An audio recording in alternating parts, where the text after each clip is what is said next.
ასე მუშაობენ მკვლევარი პალეონტოლოგები საველე მუშაობისას. მაგრამ ძალიან საინტერესოა, რას აღმოაჩენენ 1 მილიონი წლის შემდეგ საქართველოს ტერიტორიაზე. ქართველი მეცნიერები მრავალხნიანი კვლევების შემდეგ აღმოაჩენენ ქართველი ოპოზიციონერის ნაშთებს და ნაკვალებს. რათა დაუმტკიცონ ცივილიზებულ სამყაროს, რომ საქართველოში ოპოზიციის არსებობის თეორია ჭეშმარიტება ყოფილა. ნაციონალური მოძრაობა, სულთაშვილის არ ამგონია სახელწოდება, რომ შეუცვალონ. მოკლედ, მილიონი წლის შემდეგ ნაციონალური მოძრაობა საზეიმო ვითარებაში მოაგროვებს ოპოზიციის ნაშთებს და დაასვენებს ეროვნულ მუზეუმში, როგორც მაღალი ქართული პოლიტიკური კულტურის ნიშანს. იმის დასამტკიცებლად, რომ ეს ნაშთები მართლაც ოპოზიციონერისა იქნება, ძვლებს აღნიშნული ექნება რეზინის ხელდგედით მიყენებული დაზიანება. ინტერნეტ საიტ ამბებიჯიზე გამოქვეყნდა გუბას სანიკიძის ინტერვიუს შემდეგი სახელწოდებით. თუ შედეგი დღეს არ გვექნა, 2011-ში პოლიტიკას ჩამოვშორდები. შენს ბრუტუს. მაგრამ ხომ არ მიხვდა ბატონი გუბაზე იმას, რომ ბრძოლას ვერ მოახერხებს და ამიტომ აკეთებს ამ განცხადებას. არადა მთელი ოპოზიციიდან ესენი დარჩნენ, რომლებსაც კიდევ შეიძლება ოპოზიციური პოლიტიკური ძალა უწოდო. მაგრამ თურმე ესენიც აპირებენ გაზაფხულის თოვლივით გაქრობას.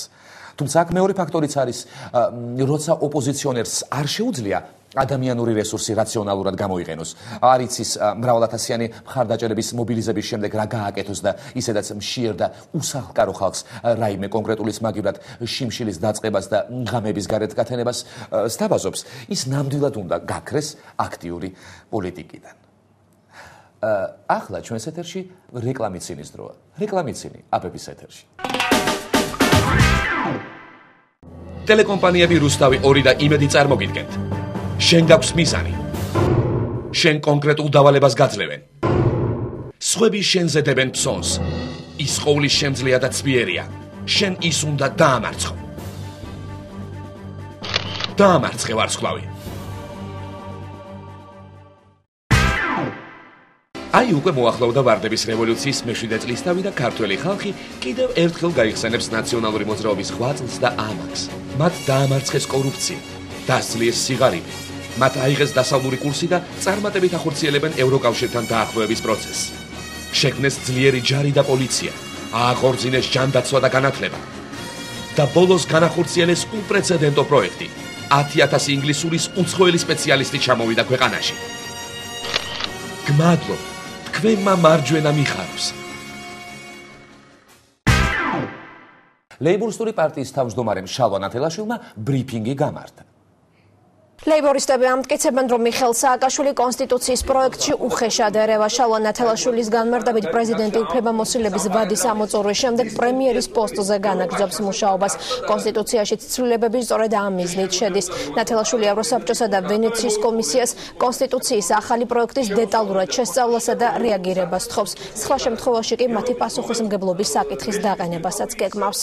შალვა ნათელაშვილის მიერ დაგეგმილი სარჩელების შინაარსი და სითამამე უკვე ყოველგვარ ფანტაზიას ცდება. ამჯერად ის სააკაშვილთან ერთად ვენეციის კომისიას და გაეროსაც უპირებს გლდანის ახალ ფეშენებელურ ციხეში ამოულპობას. შალვას უკვე სტრასბურგში თუ არა სხვა პატარ-პატარა სასამართლოებში იმდენი ადამიანისა თუ ადამიანთა ჯგუფის წინააღმდეგ აქვს შეტანილი სარჩელი, რომ ძალიან მალე შეიძლება ვიხილოთ ახალი ჰოლივუდური კინონაწარმის შემდეგი სახელწოდებით შალვა სამყაროს წინააღმდეგ. მიდით ბატონო შალვა, მიდით. იქნებ კინოშიც ცადოთ, ბედი. იქნებ მანდუბრო დაგაფასონ, თორემ ამ როგორც თქვენი ტყოდით პირსისხლიან და სულ გაყიდულ მთავრობას ხომ ხედავთ, ხელოვნება საერთოდ არ აინტერესებს. საინფორმაციო სააგენტო IPN-ზე გამოქვეყნდა ინფორმაცია. ევროსაბჭოს წამების პრევენციის კომიტეტი საქართველოში დაუსჯელობის სინდრომის არსებობაზე მიუთითებს. რით ვერ გაიგეს ამ ევროპელებმა და საერთოდ დანარჩენმა მსოფლიომ, რომ საქართველოში ყველა კარგად არის და ყველაფერი იდეალურად მუშაობს. და ისიც, რომ დემოკრატიის შუქურა კი არა, ჩვენ ქვეყანას დემოკრატიის ვარსკვლავი ჰქვია. და შესაბამისად, აქ მსგავსი არაფერი ხდება. ამ ევროსაბჭოს წამების პრევენციის კომიტეტში უთუოდ რუსეთის ხელი ურევია. განაწამება საკვები რომ გაძვირდა და ხელფასი რომ არ გვაქვს. თავისუფლება, განათლება და ჯანდაცვა რომ არ გვაქვს რა, ეს წამება? შეგვეშვით. წადით და მასეთი მაიმუნობები ბედნიერ ქვეყნებში დაწერეთ. ნორვეგიაში, ფინეთში უთხარით, რომ ხალხს ნუაწამებდო. ხო. საინფორმაციო ინტერნეტ საიტი AMBBG აქტიურად აშუქებს მოსკოვის მერის ირგვლივ აგორებულ საპროტესტო კომპანიას და ავრცელებს სტატიას შემდეგი სათაურით. მოსკოვში ლუშკოვის დაცვის კომიტეტს ქმნიან. სტატიიდან ირკვევა, რომ აუცილებლობის შემთხვევაში კომიტეტი სხდომებს და ქუჩის აქციებს გამართავს. აი, ძალიან საინტერესო პრეცედენტია, როცა ოპოზიცია ითხოვს ჩინოვნიკის გადადგომას. უნდა შეიქმნას კომიტეტი, რომელიც ჩინოვნიკის პოზიციებს დაიცავს. მაგრამ ასეთი ფაქტები ხდება ისეთ ქვეყნებში, სადაც ჩინოვნიკები თავს დაუცველად გრძნობენ. თორემ საქართველოს პრეზიდენტის გადადგომას ოპოზიცია უკვე მერამდენე წელია ითხოვს და ვერ ახერხებს.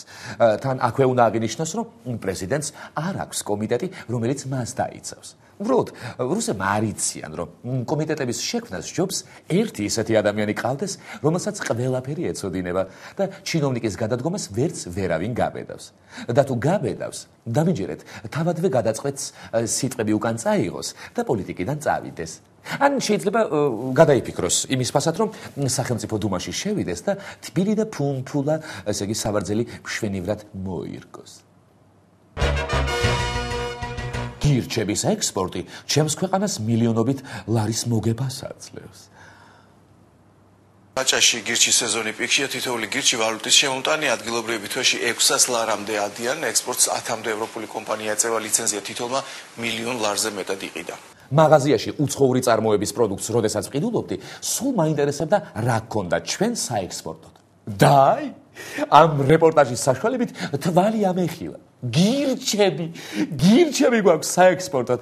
მართლაც სტრატეგიული მნიშვნელობა აქვს გირჩებს ექსპორტის აღორძინებისთვის და საერთოდ მთლიანად მთელი საქართველოსთვის. აი ძალიან მნიშვნელოვანია ამ სფეროთი დაინტერესებული ინვესტორებისთვის საჭირო პირობების შექმნა. არა, თქვენი ფიქრობთ, რომ მე ირონიით ვსაუბრობ, მაგრამ ეს ასე არ არის.